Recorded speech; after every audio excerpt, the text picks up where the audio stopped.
নমস্কার। আজকে আমার লেখা একটি কবিতা, একটি কবিতার জন্মকথা। গল্প এগোচ্ছিল সুন্দর গতিতে, কথোপকথনগুলো জমেছিল বেশ। মনের মতন করে সাজিয়ে তুলেছি ছোট ছোট ঘটনাগুলোকে। কিন্তু শেষটা কেমন হবে ভাবতে ভাবতে কেটে গেল অনেক সময়।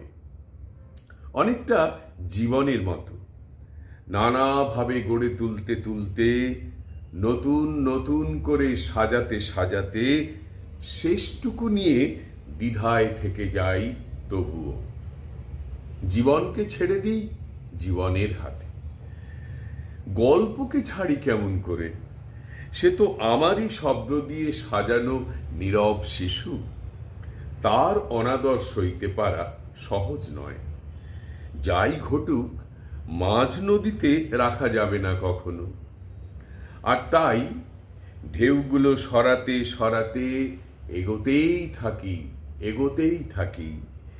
তীরের সন্ধান করতে করতে, আশায় চঞ্চল হতেই আধার নামে চারিদিকে।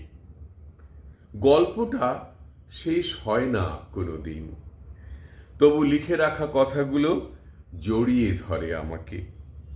ধীরে ধীরে তুলে এনে বসাই ওদেরকে কবিতায়। প্রাণদায়িনী কবিতা সাদরে গ্রহণ করে নেয়। জন্ম হয় আবার একটি কবিতার।